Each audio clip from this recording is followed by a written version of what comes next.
program. All alerts are sent by law enforcement. We have, just in the first few months, we have about 2,600 law enforcement officers in Wisconsin using the Crime Alert Network. We have local police department, sheriff's departments. We have the Sun Prairie Police Department, who's going to talk to you in a little bit. We have state agencies, federal. We've even trained a lot of the tribal law enforcement agencies in Wisconsin. All the alerts go to business groups, and they're based on the location of that business group and their type of business. And they also pay their $12 because that's what makes everything work.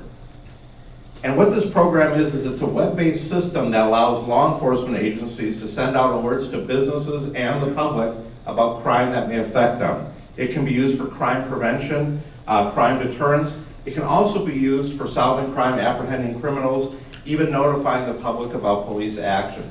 Let's say in Sun Prairie there's a barricaded suspect, active shooter case. Sun Prairie could utilize whatever tools they have, including the Crime Alert Network, to notify the public.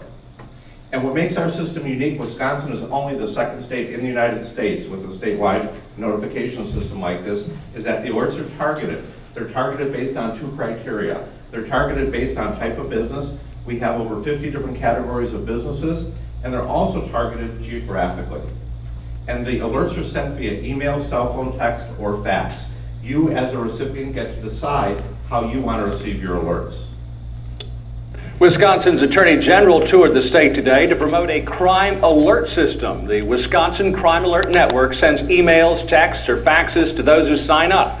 The service costs $12 a year. Officers can send out the alerts based on location or groups such as convenience stores. The goal of the program is to keep the public informed and also help officers solve crimes. In Minnesota, they solve about a crime a day using this program, and it costs the taxpayers nothing. Obviously, it's a phenomenal crime-fighting tool that we look forward to using here. If you'd like to sign up for the alerts, you can log on to our website, fox11online.com. Look for the link in our News Links section. When you all go to sign up, which hopefully you'll do, some of you with your smartphones even before you leave this room.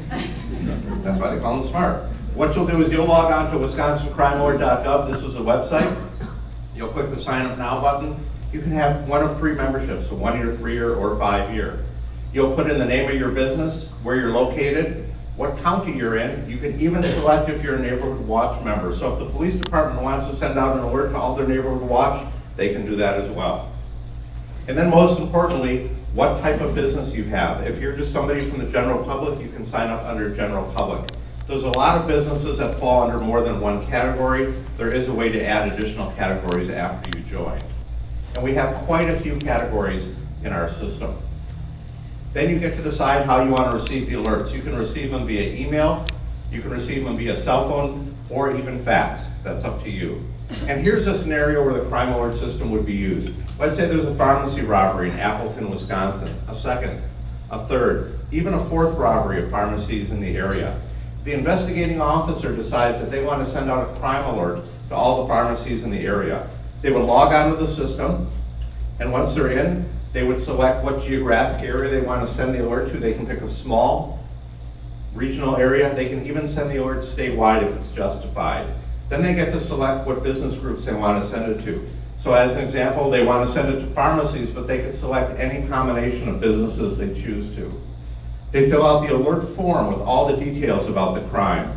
In our example, they even have surveillance photos that they want to upload. So the officer would upload as many photos as they have.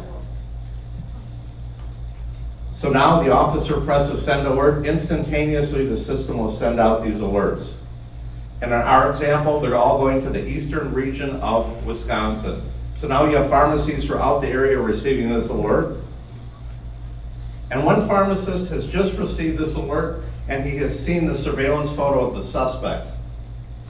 And if you watch real closely, you'll see the reaction on the pharmacist's face as he sees the suspect walk into his store.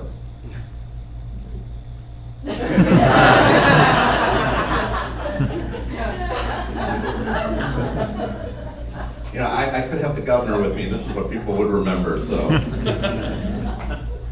And that actually did take me over 2 hours, so I hope you appreciate it. So what does the pharmacist do? The pharmacist calls police, and police make the arrest. There's a lot of additional scenarios how the system is being used. Besides crime prevention and deterrence, finding stolen property, it's amazing how many alerts have gone out where an individual has been stopped. He has a van full of stolen merchandise still in the box, and the alert will be sent out to all the neighboring businesses to see if any of that belongs to them. There's been alerts. I can tell you of an example. There was just an alert that was sent out yesterday close to Milwaukee. I can't tell you exactly what city. The mother, actually, her son had a serious drug problem. He had a long history of burglaries. The mother grabbed all the stolen property in the son's room, took it to the police department, and said this obviously has been taken from quite a few homes. And they sent out the alert to all the law enforcement agencies in the area, photographs of all this merchandise, a lot of antique jewelry, and said, who does this belong to? The system is now the official notification system in Wisconsin for missing persons, both children and adults. The Amber Alert system is still the same. However, if there now is a missing child that doesn't meet the Amber Alert threshold, the alert will go out through the Crime Alert system. If there's a missing adult, especially an elderly person who has some type of an endangerment issue, it could be an elderly person with Alzheimer's, somebody with medication issues who's been missing, those alerts are going to go through the Crime Alert network.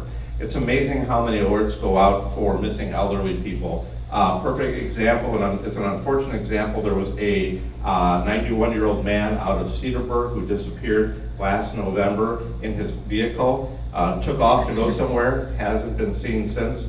They issued an alert, and unfortunately 2 weeks ago they found his vehicle in a pond with him inside. But these alerts, they're very common. Before this system, there was no way to really disseminate those alerts. You can't go to the media every time you have a missing person. The system is amazing for identifying suspects. If there's a halfway decent surveillance photo, there's a better chance than not that you'll get positive ID. It's great for locating fugitives and notifying the public about police action.